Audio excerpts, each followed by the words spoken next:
So sometimes I get people emailing me, asking me, Oscar, I'm 50 years old. Am I too old to start making music? And obviously the short answer to that is no. Next question. But I thought that the long answer deserved a little bit more time and reflection, because I think it's actually an important lesson about art in general and why we do what we do. You see, certain young people, they find out at a very young age that they're very well suited to a certain type of art or a certain type of sport. And so we encourage them very strongly to do that. And when they're in their late teens and early 20s, we encourage them to professionalize, to do this stuff for money. And then what we do is we organize this kind of global Hunger Games, this kind of huge tournament where we make them all compete against each other.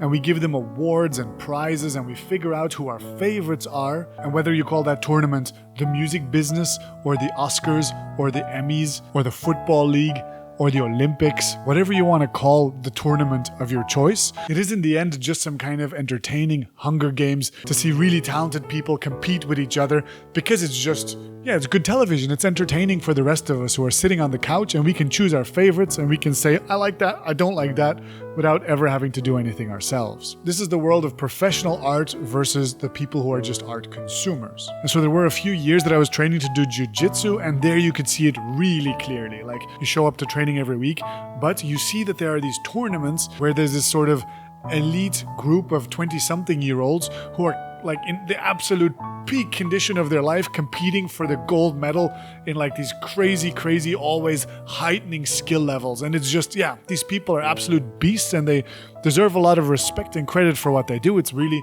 impressive. However, every time I would show up to my class, there would be this one guy in class, and he would be 70 years old, like 70.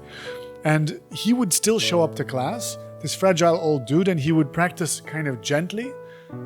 But you could see that, he was still showing up for some bizarre reason. And I think we can all agree he was never going to, at this point, still be relevant or interesting in this pyramid, the tip of the pyramid that is these tournaments, right? He's obviously not doing it for that reason. So why would he even come to train at all? And so I want to suggest to you that there's a different way of looking at art that's much closer to what that 70-year-old dude is doing, rather than, for example, the tip of the professional pyramid, which is like the Super Bowl halftime performance or whatever. I would like to invite you to think of your art as a sort of a craft, a thing that you do, that you show up to for very personal reasons, and the words that people use differ from individual to individual. Now, some might call it getting closer to God, some might call it channeling the universe, some might call it the pursuit of beauty or the pursuit of your curiosity, some might just call it having fun. But at the end of the day, if you show up to your craft and you work on it and you get closer to it, I would like to say that it gives you a kind of an intrinsic joy that feels more like you're pursuing it for the sake of it rather than for the external recognition or the achievements that you're going to get through it. It's much closer to that mentality that you might have heard before, which is like, oh, I'm just doing it for my own pleasure, and if anyone else likes it, then that's an extra bonus, but it's not essential.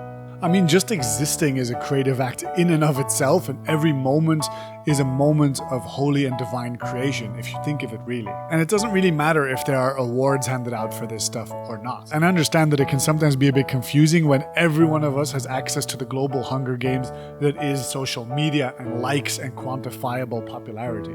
But let's rewind for a second, and let's say that maybe getting outside achievement is actually important to you. Well, let's dig a little bit deeper psychologically to see what that's about. Why? First of all, do you crave recognition? If so, from who? Are you trying to prove something to someone? Is it someone that you know, someone real in your environment? Or is it some sort of previous version of yourself, or some kind of negative internalized voice that you're trying to prove wrong or something?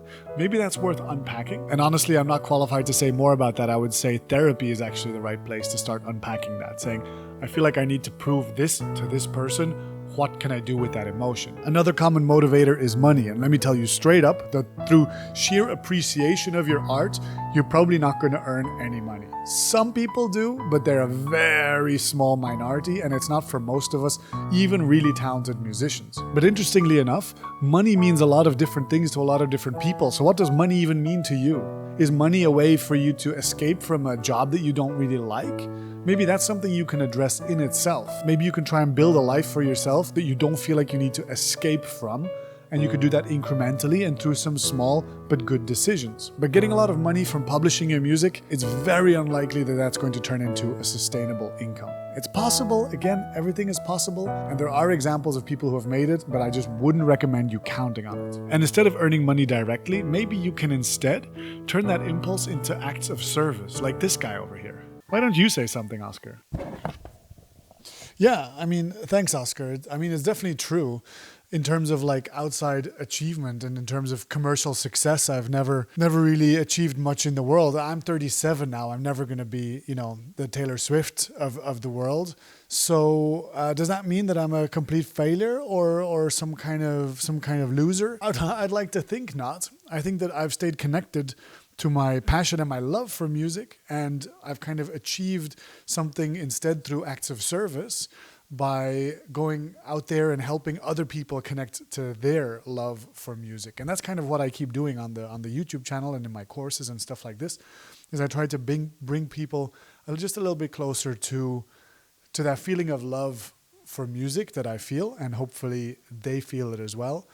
And if I never make a #1 hit record, I'm not really going to lose too much sleep over that, Yeah, I couldn't have said it better myself. At the end of the day, I feel like what we've done is that we've sort of used music as a way of cultivating connection. And that's just this like interpersonal connection. So it's kind of this drive to feel seen, but not necessarily to get like fame from it, but in order to feel like you found people that are kind of crazy in the same way that you're crazy, if that makes sense. And I guess there's probably loads of dimensions to this psychological stuff. But at the end of the day, I guess the lesson is that maybe you can find a definition of success that fits you and that feels right to the kind of the scale and the ambition of what you feel like is coherent with your life and who you are. At the end of the day, it's just about finding goals that motivate you to pursue them. And so if you feel motivated to pursue those goals, life is good. That's all it is. It's the journey, not the destination. And when you kind of find that joy in your practice, it's likely that people will gravitate towards it. They'll be attracted by that joy, and then you can share it and you can connect over it. So yeah, you're not too old to start making music. You're not too old to pick up that hobby that would motivate you, because at the end of the day, it is just your pursuit, your goals, your ambition, your passion, your love. Stay beautiful, everybody. Peace. Okay, I don't know if that works, but